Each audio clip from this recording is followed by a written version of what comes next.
The week before Thanksgiving had been particularly brutal at the office. Not because of work pressure. Running Meridian Solutions, the largest business consulting firm on the West Coast, came naturally after 12 years of building it from nothing. The stress came from knowing I'd have to sit through another family dinner where everyone discussed my failure to launch, while I carved turkey and pretended their opinions mattered. My assistant Jessica had tried to convince me to skip it entirely. "Miss Thompson, you're closing the Morrison Industries deal next week. That's a $300 million restructuring contract. You don't need to subject yourself to this." But family was family, even when they thought you were a glorified coffee fetcher who'd never advanced beyond answering phones and scheduling meetings. The misconception had started 8 years ago, back when I was genuinely working as an executive assistant while building Meridian on nights and weekends. I'd taken the secretary job at Henderson and Associates specifically to learn how major consulting firms operated from the inside, how they pitched clients, managed projects, structured deals. Most MBA programs teach you theory. I wanted to understand the real mechanics of high-stakes business consulting. When family asked about work during those early days, I'd say I was working in business consulting, or helping companies with organizational restructuring. Somehow this translated into "Sarah is a secretary," and once that narrative solidified, it became impossible to correct without seeming delusional. The first time I tried to explain that I'd started my own firm, Uncle Mike had chuckled and said, "That's great, honey. It's good to have goals." When I'd mentioned landing my first major client, a $50,000 contract to streamline a manufacturing company's operations, Dad had nodded approvingly and said, "See? All that experience answering phones is paying off. Maybe you can work your way up to office manager." Eventually I stopped trying to correct them. It was easier to let them maintain their delusions than to deal with their skepticism. And honestly, there was something darkly amusing about listening to them debate my career prospects while I was quietly building a consulting empire that would eventually employ half the business graduates they held up as success stories. But this Thanksgiving felt different. Maybe it was because Meridian had just been named Consulting Firm of the Year by Business Week. Maybe it was because we'd grown to 2,400 employees across 15 offices. Or maybe it was because I'd finally gotten tired of being treated like the family charity case at 30 years old. The dinner was being held at my parents' house in Bellevue, the same 4-bedroom colonial where I'd grown up, where family photos still showed me in my high school cap and gown next to my brother David's Harvard MBA and my sister Jennifer's medical degree. I arrived precisely at 3 p.m., carrying the green bean casserole I'd been assigned to bring. Mom greeted me at the door with her usual mixture of love and pity. "Sarah. Oh honey, you look tired. Are you getting enough sleep? I worry about you working such long hours for so little pay." "I'm fine, Mom.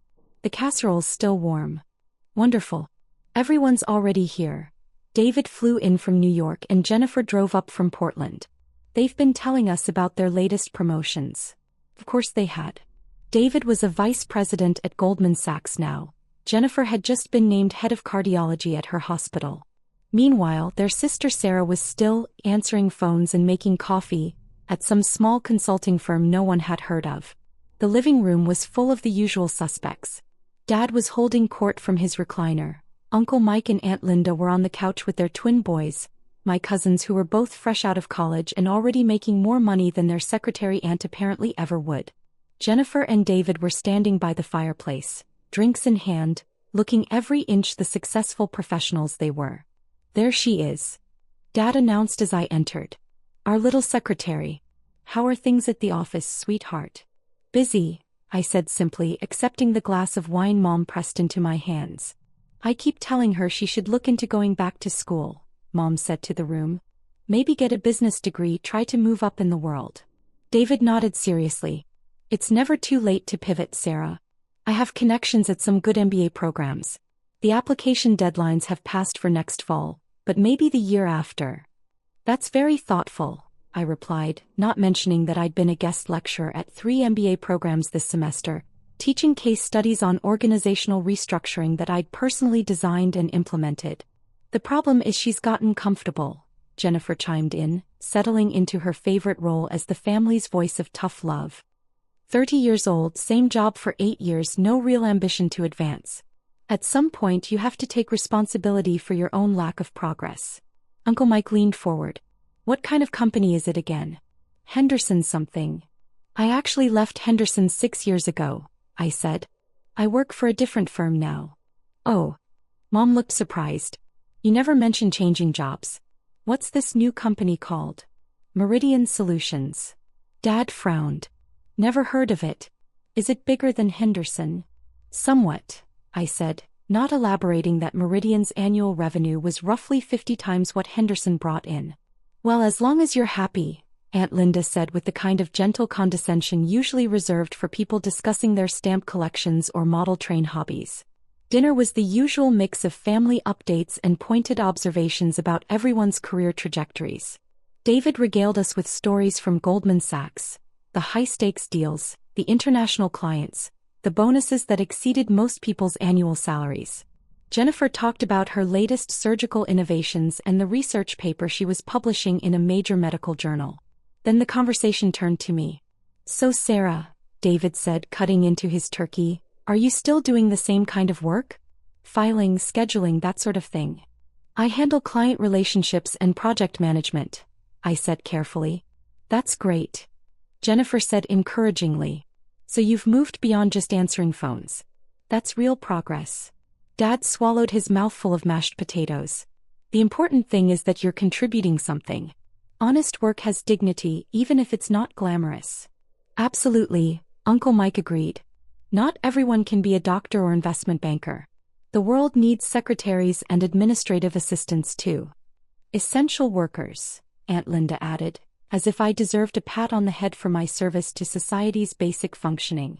I was cutting my turkey very carefully, focusing on making precise, even slices while my family discussed my career like I was a mildly interesting case study in underachievement. The thing that worries me, Mom said, her voice taking on that particular maternal tone of loving concern, is what happens when you get older? Administrative work doesn't really have a growth trajectory. And you're 30 now, you need to start thinking about retirement savings, benefits, maybe buying a house someday. Your mother's right, Dad said, warming to one of his favorite subjects. I've been in manufacturing for 35 years, and I've seen plenty of people get comfortable in entry-level positions.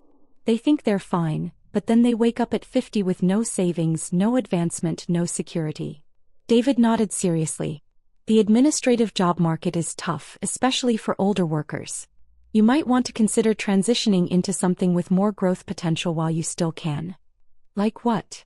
I asked, genuinely curious about their career advice. Well, Jennifer said thoughtfully, you could go back to school. Get a degree in business administration, maybe human resources. Build on the skills you already have. Or you could look into government work, Uncle Mike suggested. The post office has good benefits. Job security. The post office? I repeated. Don't be snobby about it, Dad said sharply. Postal workers make decent money and they have pensions. That's more than you can say for most private sector administrative jobs.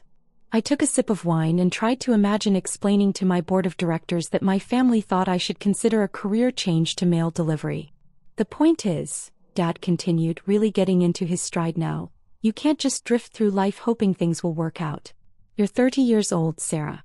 30. Most of your high school classmates are married, have kids, own homes, have real careers. What do you have to show for the last decade? The question hung in the air like smoke. Everyone was looking at me with varying degrees of pity and concern, waiting for me to acknowledge the fundamental disappointment I'd become. You know what your problem is? Dad said, his voice getting louder as he worked himself up. You have no drive. No ambition. You're content to just exist. To take the easy path, collect your little paycheck, go home to your apartment and watch Netflix. Dad, David said quietly, maybe ease up a little. No, she needs to hear this, Dad insisted. We've all been tiptoeing around it for years, but somebody has to tell her the truth. You'll never amount to anything, Sarah. Not with this attitude. 30 years old and still a secretary, still living paycheck to paycheck, still making excuses for why you haven't advanced in 8 years. The room went completely silent. Even the cousins had stopped scrolling through their phones to stare at this brutal family intervention. Success requires sacrifice, Dad continued relentlessly. It requires taking risks, working harder than the next person, refusing to settle for less than excellence. Look at your brother, Harvard MBA, now he's managing billion-dollar portfolios. Look at your sister medical school residency, now she's saving lives every day. They didn't just coast through life accepting whatever scraps they were offered. I set down my fork and looked around the table at my family. These people who loved me enough to invite me to Thanksgiving dinner but thought so little of my capabilities that they genuinely believed I'd spent 30 years accomplishing essentially nothing. But you. Dad shook his head sadly. You took the first easy job you could find and never tried to do better. You'll never amount to anything because you don't want to amount to anything. Richard, Mom said softly, that's enough. Is it? Because I've been watching my daughter waste her potential for a decade, and I'm tired of pretending it's fine. She's 30 years old with nothing to show for it except a secretary job that any high school graduate could do. I picked up my wine glass and took a long, careful sip. You're right, Dad. I should probably be more ambitious. The agreement seemed to catch him off guard. He'd been prepared for defensiveness or tears, not acknowledgement. Well, he said, slightly deflated. Good. That's good that you recognize it. I do, I said calmly. In fact, I've been thinking about making some changes. Mom looked relieved. What kind of changes, sweetheart? Oh, just some adjustments to my current work situation. Nothing dramatic. The conversation moved on after that, but the mood had shifted. Dad seemed satisfied that he'd finally delivered the wake-up call I apparently needed. Mom was hopeful that maybe this would be the push to get me back on track. Jennifer and David were supportive but cautious, clearly worried that I might do something impulsive and make my situation even worse. I finished my dinner quietly, helped clear the table, and left around 7 p.m. with a container of leftover turkey and promises to think seriously about what Dad had said. The drive back to my penthouse apartment took 40 minutes.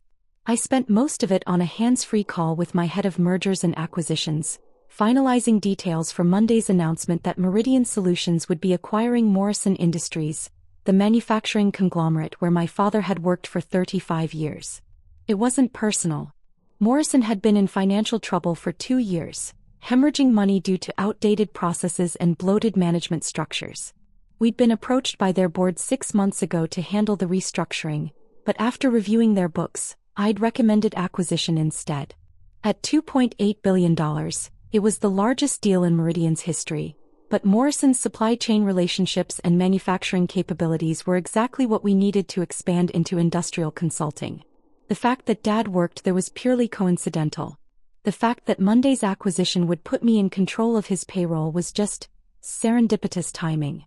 I spent Saturday morning reviewing the final contracts and Sunday afternoon at the office, briefing my senior partners on the integration timeline. Morrison's employees would be notified Monday morning, after the markets opened and the acquisition was officially announced.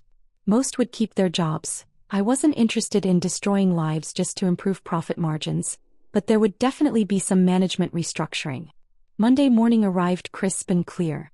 I was in my office by 6 a.m., watching the pre-market trading while my legal team handled the final paperwork.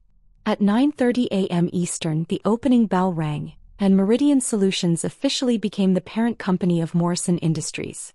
The press release went out at 10 a.m. Pacific Time. Meridian Solutions completes $2.8 billion acquisition of Morrison Industries, read the headline in the Wall Street Journal.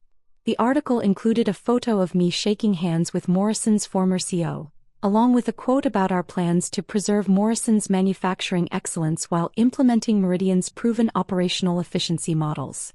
Dad's phone call came at 10:47 a.m. Sarah. His voice was strained, confused. Honey, I need to ask you something and I need you to tell me the truth. What's wrong, Dad? I just got an email about some kind of corporate restructuring at Morrison. They're saying we've been acquired by a company called Meridian Solutions. And the thing is... He paused and I could hear papers rustling. The thing is, that's the company you work for, isn't it? I was sitting at my desk on the 42nd floor of the Columbia Center, looking out at Elliott Bay while my father tried to process what he was seeing on his computer screen. Yes, I said simply. But that doesn't make sense.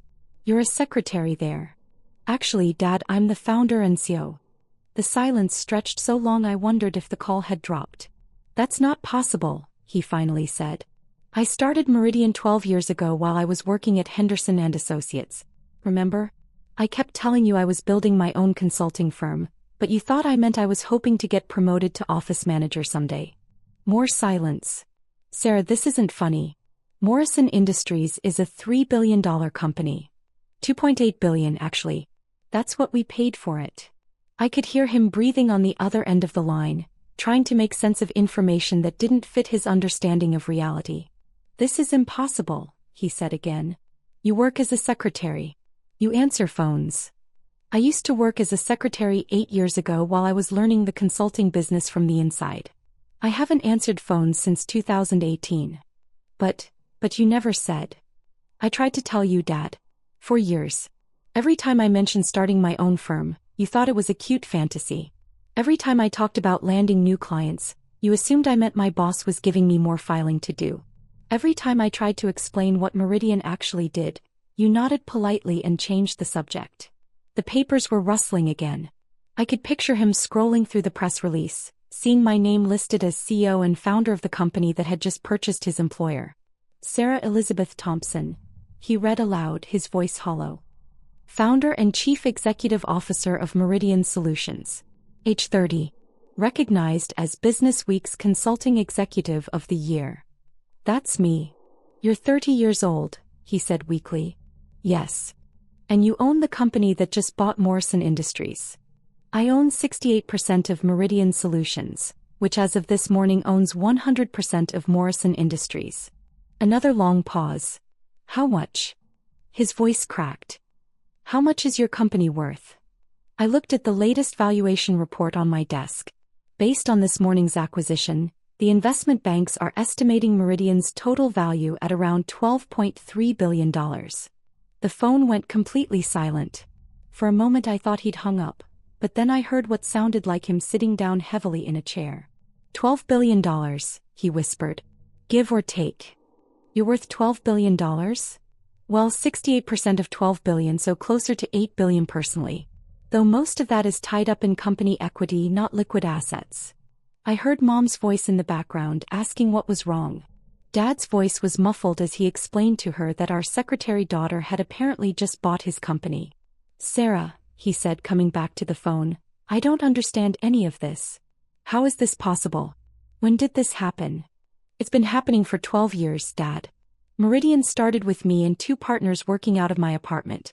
Our first major client was a small tech company that needed help streamlining their operations. I charged them $50,000 for 6 months of work. We used that money to rent a real office and hire our first employees. I could hear Mom in the background now, her voice getting higher as Dad apparently showed her something on his computer. By year 3, we had 40 employees and were handling restructuring projects for mid-sized companies. Year 5, we opened our second office in Portland. Year 7, we went international with an office in London. Last year, we opened our 15th location in Singapore. 15 locations? Dad's voice was barely audible. We employ 2,400 people across North America, Europe, and Asia. Our clients include about 40% of the Fortune 500. We've handled restructuring projects worth over $60 billion in total value. Mom had apparently taken the phone from Dad. Sarah, honey, is this some kind of joke? She said. Because if it is, it's not funny. Your father is having chest pains. It's not a joke, Mom. Google Sarah Thompson Meridian Solutions if you want to see the news coverage. I heard rapid typing, then Mom's gasp. Oh my God. Richard, she's on the cover of Forbes magazine. She's on the Forbes magazine cover, Richard. Dad's voice came back, shaky and confused. The Forbes thing. When was that? 6 months ago. The article was about women entrepreneurs who built billion-dollar companies before age 35. They interviewed me for 3 hours about Meridian's growth strategy. Why didn't you tell us? The question I'd been waiting for. I leaned back in my chair and looked out at the Seattle skyline, a city where I now employed more people than some companies had total customers. I tried to tell you, Dad. For 12 years I tried. Every Thanksgiving, every Christmas, every family gathering I tried to explain what I was building. But you'd already decided who I was, the secretary daughter who'd never amount to anything, and nothing I said could change that narrative. But we would have been proud of you, Mom said, her voice thick with emotion. We would have celebrated with you. Would you have? Because last Thursday you spent 2 hours telling me I needed to go back to school, maybe look into government work. definitely get more ambitious about my career prospects. David suggested the post office might be a good fit. The silence was deafening. You told me I had no drive, no ambition, that I was content to just exist and collect my little paycheck, I continued. You said I'd never amount to anything because I didn't want to amount to anything. Sarah, we didn't know. You didn't know because you never asked. Not once in 12 years did anyone in this family ask me a direct question about what my actual job responsibilities were. You assumed I was answering phones because that fit your expectations and you never looked deeper. I could hear Dad crying in the background now. Mom's voice was shaky when she spoke again. What does this mean for Morrison? For your father's job? Dad's job is safe. Everyone's job is safe, actually. We're not planning any layoffs. Morrison's problems are structural and process-related, not personnel-related. We'll be implementing new systems and providing additional training, but we need experienced people to help with the transition. And your father, he'll be working for you now? I considered this. Dad was a quality control supervisor, good at his job, well respected by his team. He was also about to discover that his 30-year-old secretary daughter was now his ultimate boss. Technically, he works for Morrison Industries, which is now a wholly owned subsidiary of Meridian Solutions. I don't get involved in day-to-day personnel decisions at our acquired companies. But you could fire him if you wanted to. I could fire anyone I wanted to, Mom. I could shut down the entire company if I felt like it. That's what ownership means. The weight of this seemed to be settling in. Their secretary daughter, the family disappointment, the one who'd never amount to anything, now controlled the livelihood of not just Dad, but his 3,400 co-workers. Sarah, Dad's voice came back, stronger now but still shaky. I owe you an apology. A big one. You owe me 12 years of apologies, Dad. You're right. God, you're absolutely right. We've all been so wrong about you. So completely wrong. Yes, you have. Can you forgive us? Can you forgive me for what I said on Thursday? I thought about this question while watching a container ship navigate through Elliott Bay 42 floors below. In a few hours, I'd be in a board meeting discussing our expansion into South American markets. Tomorrow, I was flying to London to personally oversee the opening of our newest European office. Next week, I'd be testifying before a Senate committee about international trade policies that could affect our clients' global operations. But right now, I was just a daughter whose family had finally realized they'd been wrong about her for over a decade. I forgive you, Dad. But things are going to be different now. Different how? Well, for starters, no more career advice. I think I've got that area pretty well handled. I heard him laugh, a shaky, emotional sound that might have been part sob. And no more assumptions about what I do for work. If you want to know something about my life, ask me directly. Don't fill in the blanks with whatever fits your expectations. Hey, yes. Absolutely. And Dad? When we're together as a family, I'm still just Sarah. I'm still your daughter. The business stuff stays separate unless you specifically want to know about it. I do want to know about it, he said quickly. All of it. Everything we missed. I smiled, looking at the framed photo on my desk, a picture of me at 8 years old, wearing a business suit for career day at school, holding a sign that said Future C. Well, I said, we've got plenty of time to catch up. Starting with this weekend's family dinner. Jennifer and David are going to be very surprised to learn what their secretary sister has been up to. Sarah, Mom said softly, we love you.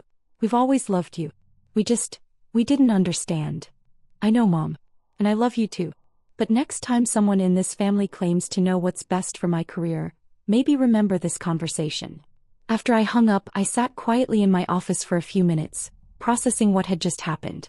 My assistant knocked and entered with the afternoon's schedule, 3 client meetings, a conference call with our London office, and a working dinner with the team handling our expansion into renewable energy consulting.